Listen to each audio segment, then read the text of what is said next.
বরিশাল জেলা ও দায়রা জজ আদালতের প্রবেশের প্রধান ফটকের সামনে বোমা বিস্ফোরণের ঘটনা ঘটেছে। বুধবার সকাল 10:30টার দিকে এমন ঘটনা ঘটে।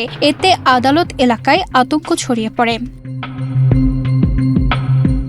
প্রত্যক্ষদর্শীরা জানান, অজ্ঞাত পরিচয় এক ব্যক্তি আদালতের প্রধান ফটকের সামনে বোমা বিস্ফোরণ ঘটিয়ে দ্রুত সেখান থেকে পালিয়ে যায়। বিস্ফোরণের পর বিকট শব্দ ও ধোঁয়া পুরো এলাকায় আতঙ্ক ছড়িয়ে পড়ে। আদালতে আসা বিচার প্রার্থী, আইনজীবী ও সাধারণ মানুষের মধ্যে দেখা দেয় উদ্বেগ।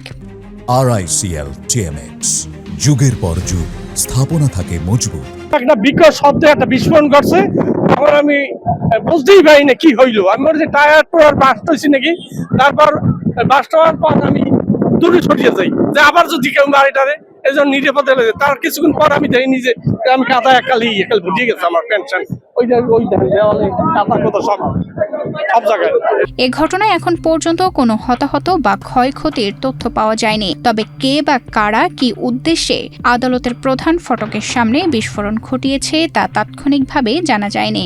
আমরা এখানে গেটের নিরাপত্তা ডিউটি করতে আছি, এই অবস্থা হঠাৎ করে ওই জায়গায় বোমে একটা শব্দ আসছে। চাইতে আমি মনে করছি মোটরসাইকেল ছিল পাশে, মোটরসাইকেলের চাক্কা বাস্ট হয়েছে, কিন্তু পরে যে মোটরসাইকেল ঠিক আছে। চতুর্দিকে লোকজন ছুটোছুটি করছে।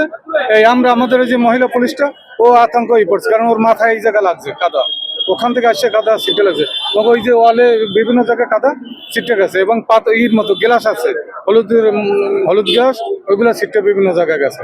এই বিভিন্ন লোকজন চতুর্দিকে দৌড়াদৌড়ি করছে। এরপর তো আমরা যাই ওই জায়গাটা ঘিরে ফেলাইছি। না কোনো লোক আমরা ছাড়া, হ্যাঁ আমি আর ওই মেয়েটা আমরা এই জায়গা ছিলাম, আমরা ডিউটি করতেছি এই জায়গা, কিন্তু ওখান থেকে এত দূর কাদা ছিটে আসছে। আর ওই যে পাথর, ওই যে গ্লাস, কাছের টুকরো ছিটে এদিকে আসছে।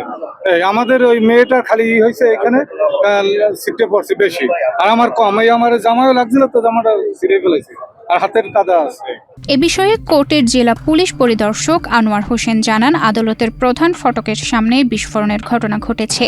খবর পেয়ে ঘটনাস্থলে মহানগর পুলিশের ঊর্ধ্বতন কর্মকর্তারা উপস্থিত হয়েছেন। তারা ঘটনাটি পর্যবেক্ষণ করছেন ও ঘটনাস্থলে আইন শৃঙ্খলা রক্ষাকারী বাহিনীর সদস্যরা অবস্থান করেছেন। বিস্ফোরণের কারণ ও জড়িত ব্যক্তিকে শনাক্ত করতে বিষয়টি তদন্ত করে দেখা হচ্ছে। আমরা নিজেরা আসলাম, আমাদের র্যাবের সিও মহোদয় এসেছেন, আমাদের সিআইডি এক্সপার্ট টিম যারা, তাদেরকে মেসেজে তারা এসেছেন। ওনারা আলামত সংগ্রহ করে ওনারা পরীক্ষা করে দেখবেন আসলে বিষয়টা কি। তো আমরা সিসি ক্যামেরার ফুটেজ সংগ্রহ করার চেষ্টা করছি। এখানে যারাই সম্পৃক্ত থাকুক না কেন, আমরা তাদের বিরুদ্ধে যথাযথ ব্যবস্থা নেব। তানজিদা রহমান, ইনায়া, বাংলাদেশ প্রতিদিন।